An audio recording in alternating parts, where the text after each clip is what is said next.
ACB వాళ్ళు అడిగితే 82 ప్రశ్నలు అడిగినారు. కాకపోతే పాడిందే పాటరా అన్నట్టు అడిగిందే మళ్ళీ అడుగుడు తప్ప కొత్త విషయం ఏం లేదు. వాళ్ళకి ఏంటంటే పాపం రేవంత్ రెడ్డి బల్మీటికి ఒక కేసు పెట్టించిండని వాళ్ళకు కూడా అర్థమైంది. వాళ్ళు కూడా ఇబ్బంది పడుతున్నారు వాస్తవం చెప్పాలంటే.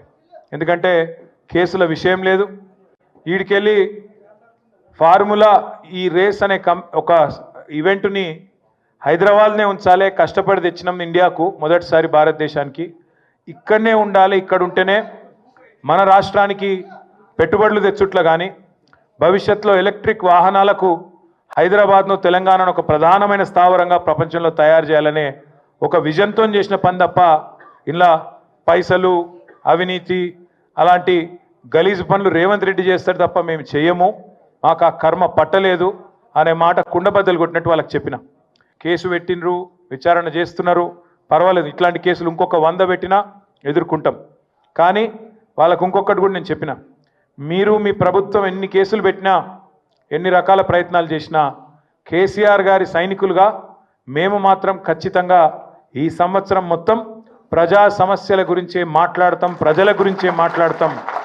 మీరు ఎత్తగొట్టిన రైతు భరోసా గురించి మాట్లాడతాం, మీరు ఈయని 4000 పెన్షన్ గురించి మాట్లాడతాం, మీరు ఇస్తానని చెప్పి మోసం చేసిన మహాలక్ష్మి 2500 రూపాయల గురించి మాట్లాడతాం, మీరు ఇస్తానని మోసం చేసిన 2 లక్షల ఉద్యోగాలు మా పిల్లల గురించి మాట్లాడతాం.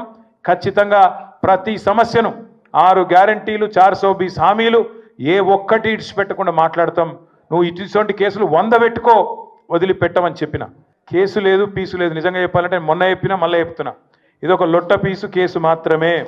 ఇంట్లో ఏమీ లేదు. వీడికెళ్ళి పైసా పోయింది, ఆడ పైసా ఉన్నది. ఇక అవినీతి ఎక్కడ జరిగిందిరా అంటే వాళ్ళు ఒక్కొక్కరు నీళ్ళు మింగుతున్నారు. అందుకే అడుగుతున్నా నేను రేవంత్ రెడ్డి గారిని, నీకు పైశాచికానందం ఉంది, అర్జెంటుగా నేను జైలుకు పోయినా కాబట్టి అందరినీ జైలుకు పంపాలి అని నీకు ఆనందం. నేనేమో విదేశాలు తిరిగి పెట్టుబడులు తెచ్చినా కాబట్టి నాకేమో విదేశాల స్థాయిలో మన రాష్ట్రం మన దేశం డెవలప్ కావాలని నాకుంది. నీకు మాకు తేడా అది.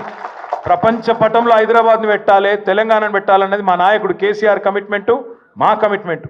మేము నీలాగా 50 లక్షల రూపాయలతో దొరికిన దొంగలం కాదు, నీలాగా లుచ్చా పనులు చేసిన వాళ్ళం కాదు. నీకు భయపడేటోడెవడు బీఆర్ఎస్ పార్టీలో తెలంగాణలో లేడు. మన నాయకుడు కేసీఆర్ గారు చెప్పినట్టుగా ఉద్యమంలో ఎంతైతే కమిట్మెంట్తో పనిచేసినావో అంతే కమిట్మెంట్తో పోదాం.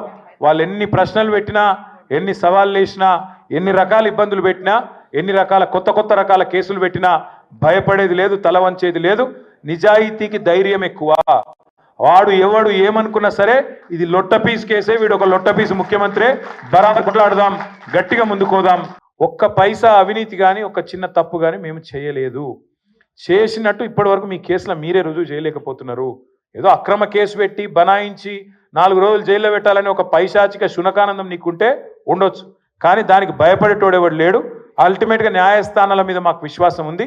న్యాయస్థానాల్లో తేల్చుకుంటామని చెప్పి వచ్చినా వాళ్ళు మళ్ళీ పిలిస్తే మళ్ళీ పోతాం.